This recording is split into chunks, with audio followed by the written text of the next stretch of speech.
Welcome to one of the craziest places on earth, where dingoes roam free, sharks patrol the shores, and where sand and rainforests live with one another. Welcome to Gari. Welcome to day one of our 3-day adventure where we visit Great Sandy Island. Also unofficially known as Fraser Island, we booked a 3-day, 2-night tour with Drop Bear Adventures, and soon after checking in, it was time to leave the gloom of the mainland behind and head on for our big adventure. The drive would take roughly an hour and a half before reaching the ferry, which takes you across the water and on to Gari. As I'm sure you're going to hear from our amazing tour guide Brett, Gari translates to paradise. And first job on the agenda, as it requires a lot of beach driving, is letting the tyre pressures down.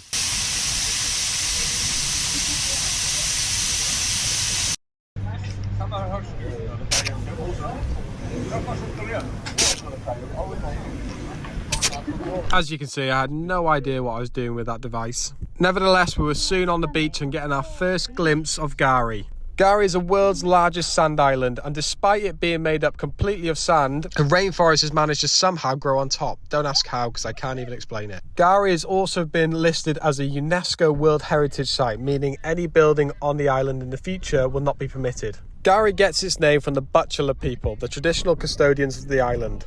And finally, it was soon time to head onto the ferry for our trip across to the island. The ferry journey took around 20 minutes and was a bit frightening when they opened the doors on the other side to find out we were still out at sea. Should also give a massive shout out to Sienna, who was the first person to put a hand up to drivers onto the island.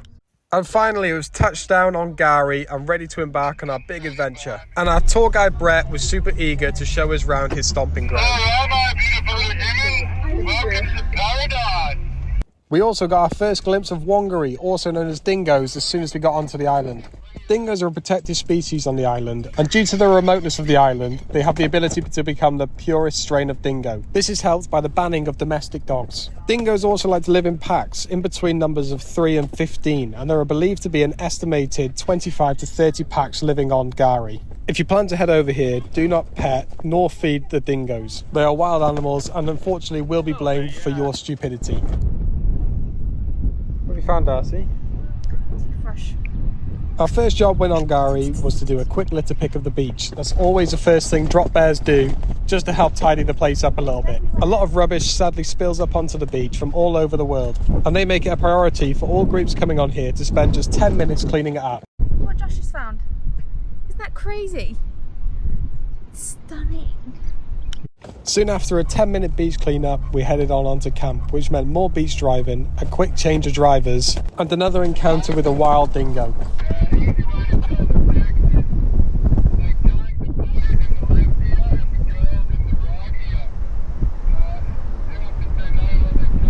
They look so cute, we'd be stupid to touch them. Finally, we had arrived at camp, so it's time to inspect our new home for the 3 days.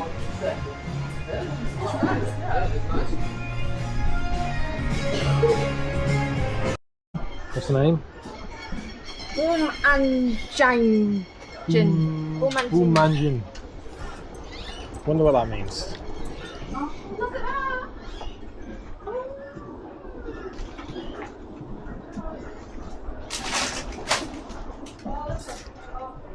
Those are pretty good actually.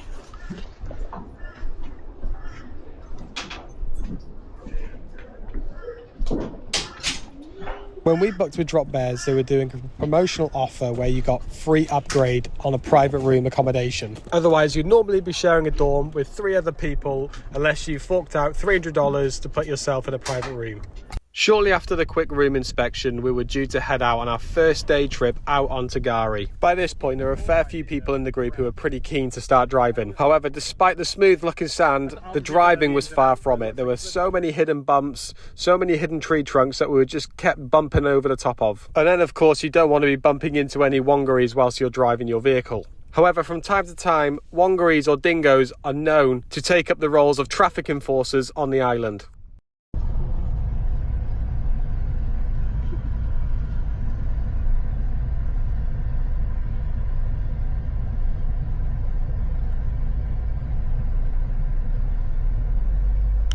He finally allowed us to pass, but it was a good bit of comedy for our first trip out. And by the way, the rainforest growing on top of the sand is just mind-blowing. It's the only place on earth where tall rainforests grow entirely out of the sand dunes. It's also known to have some of the purest water on the entire planet. We soon arrived at our first stop, and with every stop comes a good story from Brett, who's taken his time over the years to learn the stories from the Badtjala people, who are the First Nations people of Gary.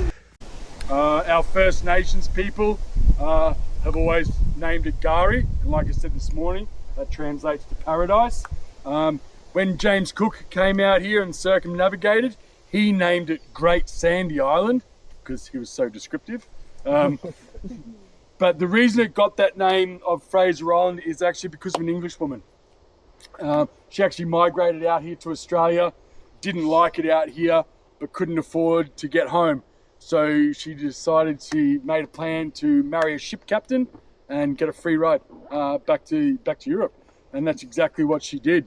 And she married the guy who was the captain of a ship called the Stirling Castle. And by all accounts, he was pretty shit sort of captain, quite a drunkard. And when they were steaming away from Australia, he actually wrecked the ship on the Great Barrier Reef. So Gari is about 127 kilometers long. When you get to the very northern end, it's only about 20 kilometers and you'll hit the Great Barrier Reef. And so he actually wrecked the Stirling Castle on the Great Barrier Reef. So that's where the name Fraser Island came from. It was named after the captain of the ship, James Fraser, and his wife, Eliza Fraser. However, nowhere has it officially been called Fraser Island. However, we were at our first stop, which was Lake Birrabeen, and the sand was incredibly white. It's known as silica sand, so some of the whitest sand on the entire planet. It's also meant to be really good for washing your hair and body with. And somehow along the way, we even lost some of our crew. They took the wrong turn. Have they gone the other way? Yeah. Have they? The weather had gone back from being nice and sunny to being cloudy again. But straight to the first offence of the weather was Brett. It's winter. So for a winter temperature, it's pretty good.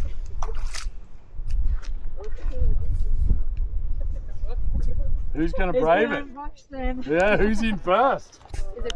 As far as tour guides go, I don't think there's many better than Brett. He's incredibly informative about everywhere we visit and always wanted to make sure we had the best time whilst being on Gari. However, having a football nearby is always the biggest distraction from anything that I'm seeing. Despite the windy weather, I was very grateful that I took my drone onto Gari and managed to get some aerial shots for you all to enjoy.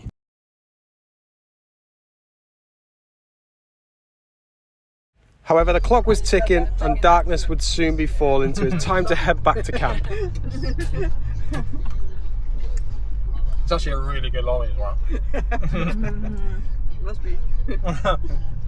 Trying to remain super chill and keep the luck as well is quite a skill when actually I'm thrashing everybody around the seats. And our trip back soon hit a snag. A tree had fallen into the road, but luckily our tour guide turned into a bit of a superhero and was managing to lift the tree with the help of a few other people. You're doing great. This is a weird toll road, I must say. Brett once again showcasing what a good human he is and rescuing the whole group. And we were soon back onto the beach and heading back towards camp.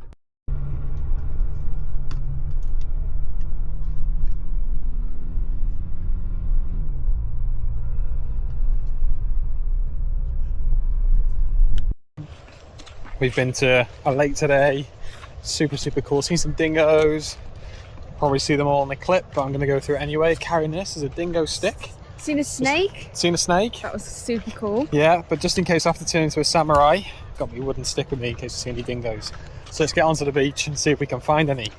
Dingo sticks are only to be used as last resort. Dingoes don't usually like to approach humans, but if they do, they will only have a quick sniff before moving on. However, if they don't move on, you then are to make yourself big and make as much noise as you can. And if it still doesn't move off, then you are to whack your dingo stick on the ground and it should by then leave. The Drop Bear Adventures campground, which is on Gari, is surrounded by a large dingo fence. So you are safe and dingoes will not be getting in.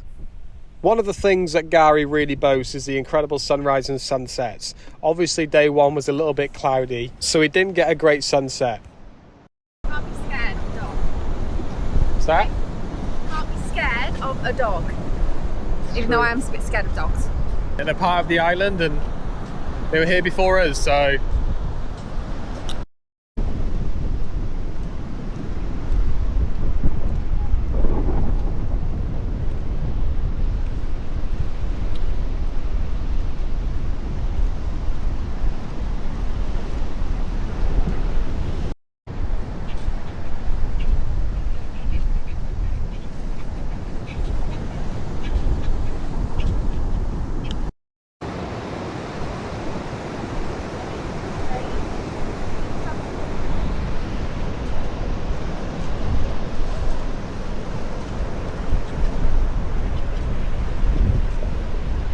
Just from these clips, you can see that they actually want absolutely nothing to do with us and want to go about their own business. They'll actually walk up to 40 kilometers per day.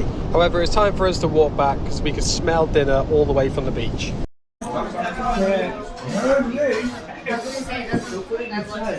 Make sure you come back tomorrow for day 2, where we take a scenic flight over paradise. See you tomorrow for day 2.